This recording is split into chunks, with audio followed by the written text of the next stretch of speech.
Di ba si Joel, si Neji, si June, at si Kathy? Diba? Hindi sila makakasundo.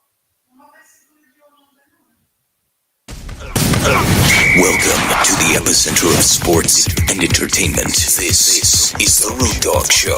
Now, here's your host, Rudy Reyes. Welcome back to the Root Dog Show. Good afternoon or good evening for those that are in the Eastern time zone. Thank you so much for tuning in. I certainly appreciate it. I am live right now on YouTube. I am live on, YouTube. Trying to get live other places, of course, is always something to look at, always something to look forward to. And of course, when you look at the sports landscape, there's always something going on. There's always something that you can really attest to. And if you're probably wondering what I'm doing, I'm actually going to go live shortly on, well, of course, as you get it, TikTok. I know, probably not the most famous places anybody can possibly post, but, you know, at the end of the day, that's really what it's about. And I think to myself, man, this is a wild sports weekend in the NBA. And of course, as fate would have it, I'm not able to go live on TikTok for whatever reason. Anyway, live on YouTube. Thanks for tuning in. I certainly appreciate it. Thanks for spending about 20, 30 minutes of your time today talking about everything going on in the NBA. Of course, we're going to talk last night in regards to what the game looked like between the Lakers and the Warriors. I posted yesterday that the Lakers looked relatively disinterested. And when I say that, I want to elaborate a little bit further because Twitter only allows so many characters, and I'd rather do the vocality than actually sit there and type out a message. So you can follow me on Twitter at RootDogRace. You can go to therootdogshow.com.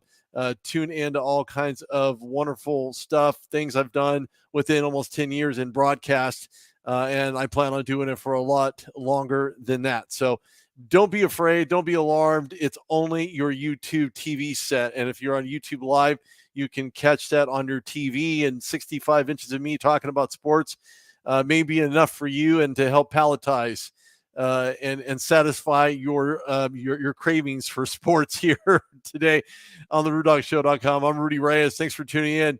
You know, as fate would have it, there was a pretty decent showdown yesterday between the Golden State Warriors and the Los Angeles Lakers. Of course, Lakers playing at home, gave up a goose egg so to speak, a goose egg against the Golden State Warriors as they ended up losing that game in relative fashion, 121-106. Lakers fans obviously not very happy and not very satisfied with what was going on for the Lakers, as the supporting cast was just not there, essentially. And that's probably the saddest part of all.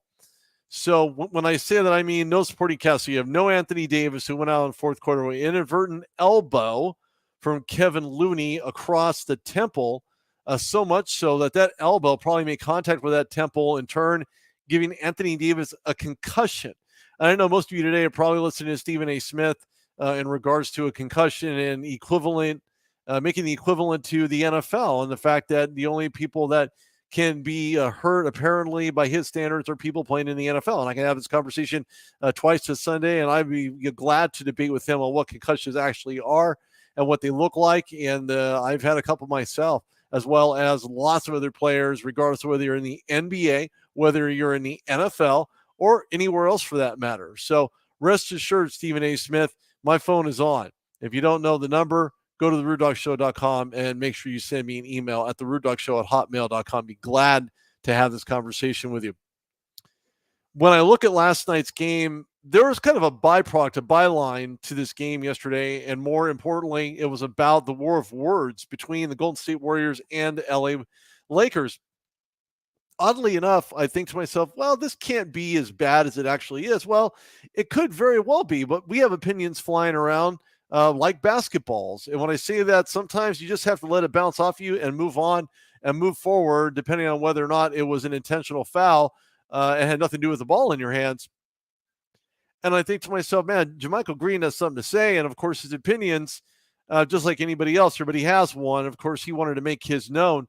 And when I say that, it was just something about being known to everyone and known well to everyone that made you kind of wonder, is this going to be an ongoing, battle, a war of words, a war of attrition maybe between the Warriors and the LA Lakers. LeBron James responded to the Warriors head coach Steve Kerr in regards to knowing how to generate some calls. He also stated LA doesn't look for flopping opportunities. And you heard Darvin Ham yesterday have the same or very similar conversation about how we don't look for flopping opportunities. And I think to myself, I think every single team in the NBA, regardless of whether you're in the playoffs this year, a regular season game, maybe the finals in the NBA, that you're going to flop at least one player, maybe two players in a game, depending on if you're looking for refs to make that call. And that's solely what your concentration is about.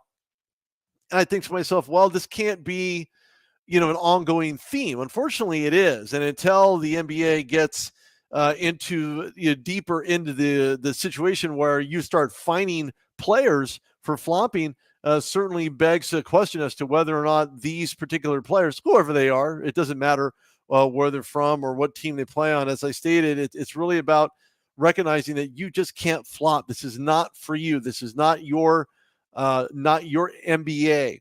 And if you're going to flop, there's going to be a penalty associated with that, whether it's financial, whether it's being suspended a game. That may be a little much. I think a fine may be more than fitting for this. I don't know that suspending a player would necessarily keep them from wanting to be on the court, but certainly it'll affect their pocketbook in some way, shape, or form, whether you have millions or you don't have hardly anything at all but lint. JaMychal Green felt, relatively otherwise, posted a story on Instagram, Green calling cap on James' comments. I'm not quite sure what cap means other than maybe captain, capitan, maybe to put a lid on. I'm really not sure what that actually means. But in other words, he's not buying into James' current Lakers players and the team in its entirety that doesn't flop.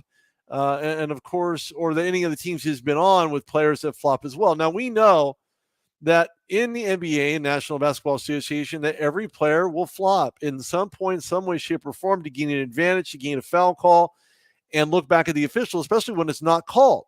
Now, it's different when it is called, because clearly that's going to take someone to the line or hit a technical shot, or these tape fouls are just absolutely killing the game, killing the momentum of the game. And I understand they have to be called.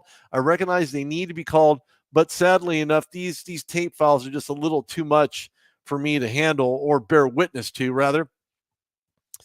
And of course, you expect tensions to rise against both of these teams, as they very well should. You're not going to get the best out of players because you treat them with kid gloves. You got to take the gloves off, and you're going to have to play to the best of your ability, regardless of what you're doing, who you are, and what you're trying to accomplish, which is a Larry O'Brien trophy when it's all said and done.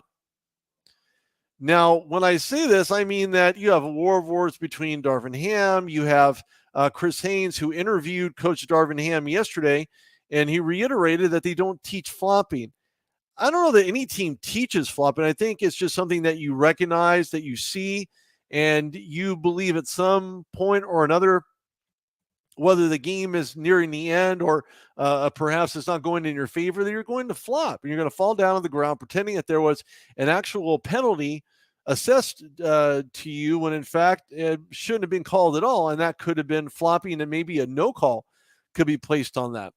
However, Hammerhead reiterated that during the game as well, that they don't teach flopping. I don't think any team teaches flopping. That'd be silly for me to suggest that, to be quite honest with you.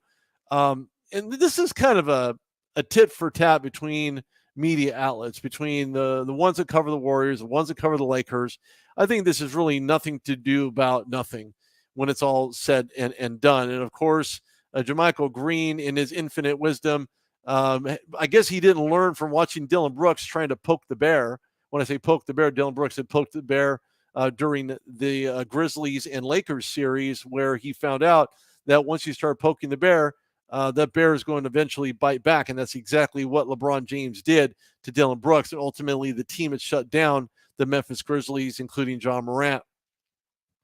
And I don't know that he paid close attention to the social media scrum. Maybe he wanted to add his own little dish to it. But you don't really talk trash to LeBron James, who's done more than Dillon Brooks, won more than Dillon Brooks, has done clearly so much more than what Dillon Brooks' record actually contains no finals MVP, no championships, which means no chips for those that don't know what that could translate into. But let's kind of dive into the game here, because yesterday's game was a pure breakdown in every way, shape, or form for the Los Angeles Lakers. I watched that game from end to end. I barely missed any of it. And one thing that I did notice, other than the Anthony Davis SWAC against the Temple, which was an inadvertent elbow by Kevon Looney, as I stated prior, in that there was really no one else that could be to blame other than the supporting cast. Okay, yeah, Anthony Davis went down deep in the fourth quarter, but he had been shaky at best in the second half, but very good in the first half. LA Lakers went 28 in the first period, 31 in the second period, 23 in the third, and 24 in the fourth, totaling 106. Now, don't forget, there were tons of turnovers associated with each one of those. I think they committed well over 11 to 13 turnovers in the game. You can't win that way. The ball handling, some of the decision-making processes, shot selection, just were not there for the LA Lakers, whereas the Golden State Warriors, with Steph Curry, with Klay Thompson, with Kevon Looney, with Draymond Green, who I'm particularly not really a fan of because of his lack of sportsmanship in the prior series against Arvydas Sabonis, Domantas Sabonis, excuse me, Arvydas Sabonis is his dad, Domantas Sabonis in the Kings series. I didn't really have a whole lot of respect for him then. I even have less now. However, he did certainly put it on display yesterday, because when your back is against the wall, when you know you're facing certain death, and this goes across the board, doesn't matter what type of game you're playing, individual or a collective game, you're going to recognize when your back's against the wall, you're going to have to come out fighting and keep on swinging. The combinations are eventually going to let the other opponent fall down and scratch his head and wonder, what just hit me? Was it a Mack truck? Because ultimately, when I look at this game, 121 to 106, Golden State Warriors will now, will stay in Los Angeles as a lead. Oh, excuse me, they were in San Francisco yesterday. This series heads back to LA tomorrow night for a decisive game 6. And when I say decisive, Lakers have yet to lose at home in the postseason, and that goes back to last couple of years ago, when they had won during the bubble championship. And I take nothing away from that championship, because a win is a win. You're going to play all those games. You're going to win no matter what. Doesn't matter who you're playing. If you know you have to win, that's what you're going to do. You're going to win the game and ultimately win the championship. And that's what the Lakers did then as well. Now, there wasn't really anything surprising in Game 5 that I thought about, other than the fact that the Warriors had tons of fast break points, tons of opportunities to capitalize on the turnovers that the Lakers were committing to. And sadly, when you look at the Warriors, when you look at Steph Curry, he didn't do good at all. He hasn't done very good in this series from three-point range. And in fact, he only switched one with almost 2 seconds left in the first half, as they added on to a double-digit lead for the Golden State Warriors. And then, obviously, you cannot remiss Anthony Davis's SWAC against the head by Kevon Looney, which was inadvertently done. Just to reiterate that factor, this is Rudy Reyes on the Rude Dog Show, on the RudeDogShow.com. And I certainly want to kind of go on and talk about this game in a little bit more detail, because when your back's against the wall, LA's coming back, I think their back's against the wall as well. What makes it more interesting is whether or not Anthony Davis can make it more interesting or maybe less interesting. From all reports and things that I've heard around the NBA, that Anthony Davis will be available for Game 6, but only if he has a concussion. If he has a concussion, he's out. If he passed all tests, and he should be good to go, I believe Game 6 will be exactly where he will land, and that's onto the court. Now, with that being said, I think the Lakers haven't lost in the playoffs, or maybe in the play-in tournament. So you have to really keep that in mind. And of course, this is going to be a series-saving Game 6 at home in Los Angeles. Don't be remiss to think that the Golden State Warriors have the momentum, because they haven't won in Los Angeles at crypto.com, formerly Staples Center in recent memory. We're going to find out what kind of medal the Warriors are going to be contending with, because they haven't been very good. I think very inconsistent on the road winning.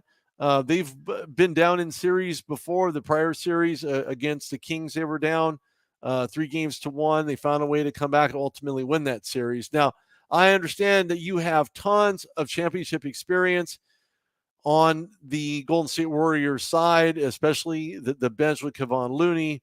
Then you have Mooney. You have just a plethora of ammo. And back to where it all started from, this was a design by Steve Kerr and ownership of the Warriors to provide continual depth for Golden State, because Father Time's undefeated. So you're going to see players that otherwise would have highlighted any playoff consideration now find themselves in a reshaping mode. I'm not going to say off-season retooling, but this is going to be shifting, and they're going to sift through contracts. They're going to sift through players. For some reason, they do not win this series against Los Angeles now that they're playing back at home in Game 6.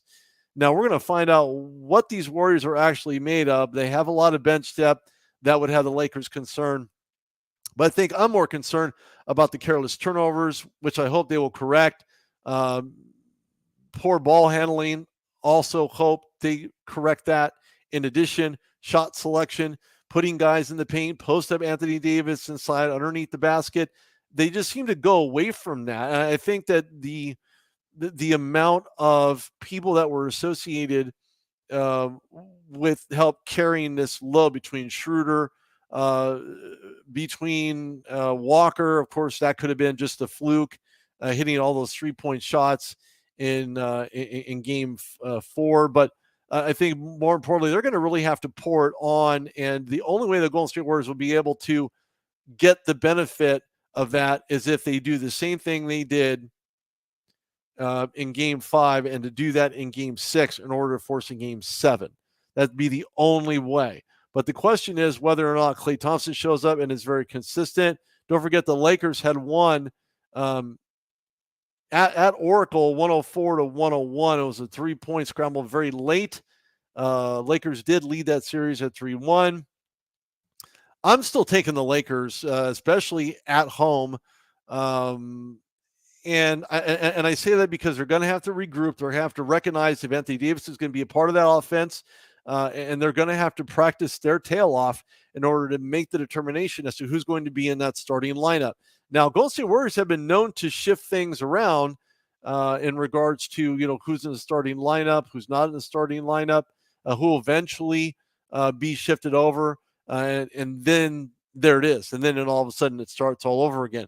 So I think that Anthony Davis, if he stays healthy, we've seen the in-game where he was great, out-game when he was bad, in-game he was good, out-game he was bad. In other words, every other game has not been his game. It's been a lack of momentum, not very aggressive, not willing to pass the ball with any type of sharpness associated with it. I mean, he was on pace for over 20 points and 9 rebounds, but then you see Anthony Davis carted on a wheelchair, inside of a wheelchair, to the back, which is certainly not a good sign whatsoever. But I think Friday night is going to be the deciding factors of whether or not he'll clear the concussion protocol between today and tomorrow. Could be a game time decision for Anthony Davis and the Lakers to make their decision who's going to take his place, just in case he is not. There have been some players that just basically went away from the situation in regards to a disappearing cast in the second half of the game. And LeBron James can't do it all by himself. He came up a little bit gimpy after a play on the opposite end where it looked like he had turned his ankle a little bit. Maybe it was how he landed after that 2-point shot through the iron. But right now, as far as I know, LeBron James stating that the medical team said he's doing better. So I don't know what that means, but he also stated that matters the most. And it does. It certainly does. And I think offensively for the Warriors, you look at Draymond Green. Is he going to get the hot start? Is he going to be the consistent guy to bounce that back and forth? Is he going to be the one that you're really seeking to stop? But he's a catalyst for fast break opportunities. And it's certainly no surprise to me whatsoever to see him trending that direction.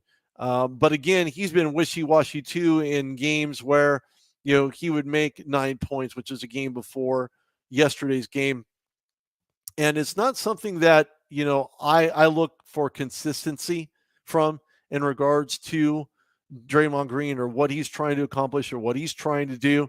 I think that overall, with Steve Kerr stating he's going to score a certain number of points, they usually win because he's aggressive and sometimes obviously overly aggressive, but he's not going to say that to his own player as well, as I mentioned earlier on the show.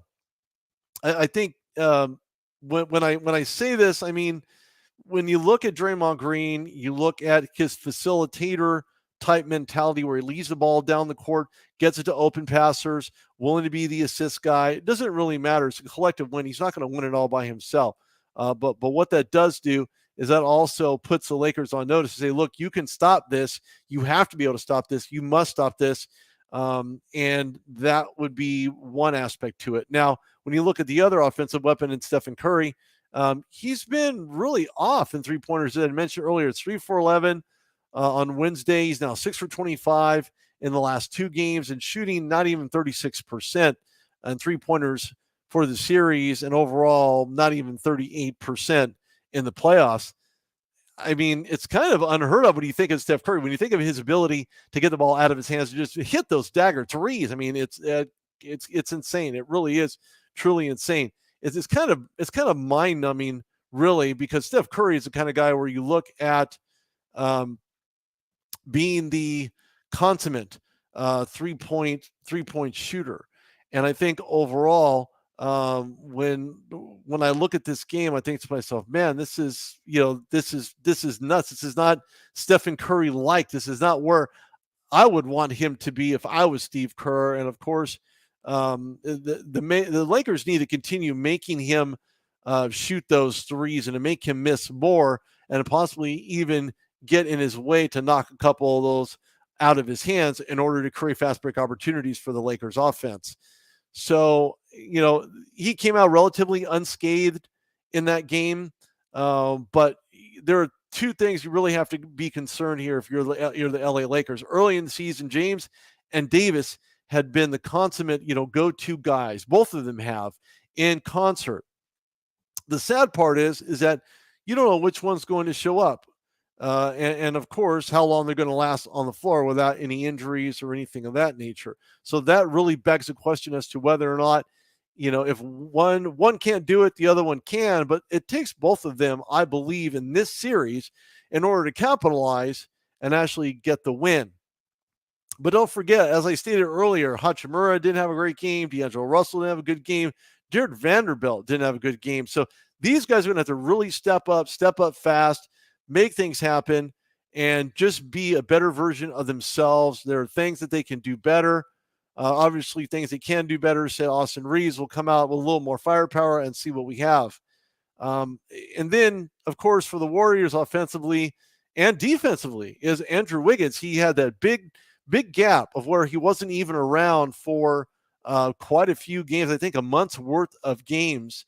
But I mean, to be honest with you, he's one of the best defensive players on the floor for the Warriors in this series. Of course, he wasn't there for the Sacramento Kings series, but in this series, he's been absolutely lights out, giving 25 points, 10 for 18, 7 rebounds, 6 assists, and the best player on the floor.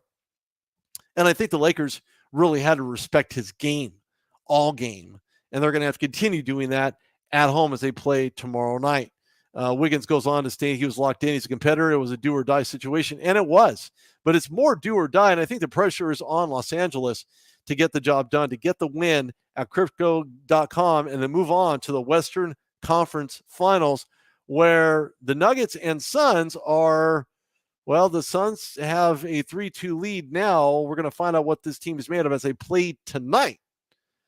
But thank you. I appreciate it. We'll find out what this season holds, or remainder of it, rather, And the next show is going to be, well, a little bit more interesting and a little bit more dynamic, but that only is because I may have an additional guest, or I just may have more to talk about. Thanks so much for tuning in. I certainly appreciate it. This will be live on the RudeDogShow.com. Go follow me on Twitter at RudeDogReyes. And, of course, TikTok at The Rude Dog Show. Instagram, Rudy Reyes. You can find me anywhere. So don't be afraid. Don't be shy. Connect. Let's talk sports. Thanks for tuning in. Have a great night.